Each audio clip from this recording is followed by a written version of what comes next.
Good morning, good afternoon and good evening, depending of course on where you are joining us from. Here for day 2 of the Sales Innovation Expo, and I am joined by Andy Hough. How's it going? Really, really well. How about you? Yeah, not too bad, not too bad. A little bit tired from yesterday, in all honesty.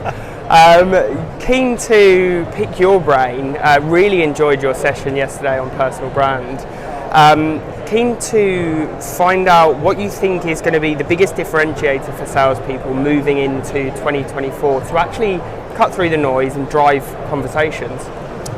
I think that's a really great question, and if I can kind of take part of that question and put it into the answer, it's cutting through the noise. Yeah. If you look at technology, there's a plethora of it, and it's increasingly coming out in terms of sales tech. Yeah. Back to Frankfurt, a Global Sales Science Institute conversation we had. That's a tongue twister. Yeah. Where they actually had a guy talk about all the MarTech titles in the world. There's about 10,000 out there now. And he said, well, actually in sales it's about 1,000. There's more and more and more coming out. Yeah. And really what that's doing is it's answering that need, isn't it, for people going, you know, where am I going to get this revenue from? Where am I going to get more pipeline from? Where am I going to get more conversations from? And it's almost those silver bullet conversations where everyone's desperate for that instant answer. Yeah. And I don't think there is an instant answer. So to cut through it, I think you've got to be more considered. I think you've got to try a range of conversations that are important. And I think you've got to have authenticity. So you've kind of got to go, okay, if I really want to cut through the noise, do I write a letter? Yeah. Do I share information? Is that letter about them? Is it about the value that I can add to them and all of those things? And I think from those perspectives, if you are more adaptable, you try that thing, then you actually reach out, then you give them a phone call and use a range of communication styles. People will eventually go, okay, I accept that they want to contact me. Yeah. I accept they probably want to have a conversation. And if it's got something about me, it's talking about my issues and my potential problems, what I might face. And actually that person's got a brand that is something that I recognise and appreciate as someone that seeks a brand of professionalism. I think that's the way people will break through this year. Nice.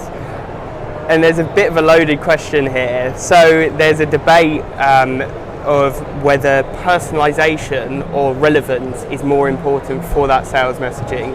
You know, we see salespeople being a little bit creepy, you know, seeing a post on Instagram, noticing their prospect was at Starbucks 2 weeks ago and then leading with that and trying to tie it to their solution. What's your opinion on that personalisation versus relevance? I think both are equally important, but then there's also authenticity. Yeah. And I think the three combined make it really powerful for organisations and people to engage. So if you are authentic, that's the first thing that people will want to look at to engage with you. Yeah. And you know, what is it that drives your, as we say, back to the brand that reinforces that authenticity?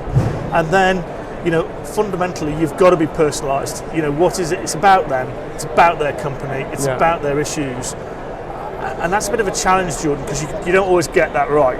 Yeah. I mean, you can look at the industry issues, and I can remember talking to some airline executives, and I was miles off on the issue for that particular airline. They weren't facing the same issue as other competitors. Yeah. But then, you know, it's got to be relevant to them as well. You know, how do you actually say, we believe that these are your challenges, and this is how we're going to help you go, and then looking at it in terms of that maturity of your understanding.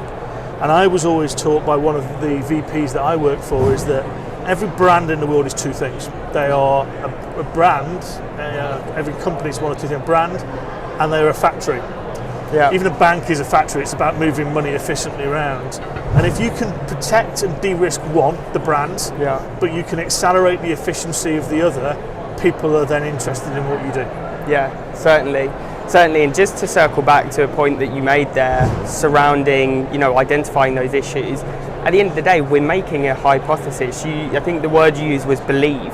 I believe these are your challenges. Rather than leading with a statement, it's really opening up that conversation, leading with that hypothesis, and then finding out, okay, am I on the money? Do I need to open up a further conversation to peel back those layers of the onions, right? Yeah, I think one of the things that looks at is that salespeople are expected now to know the answer to everything. Yeah. And they can't. I mean, they can't simply know the answer to all the products, and they can't know the answer to all the use cases. And when I started out all those years ago, part of the skill was to be able to say, I don't know.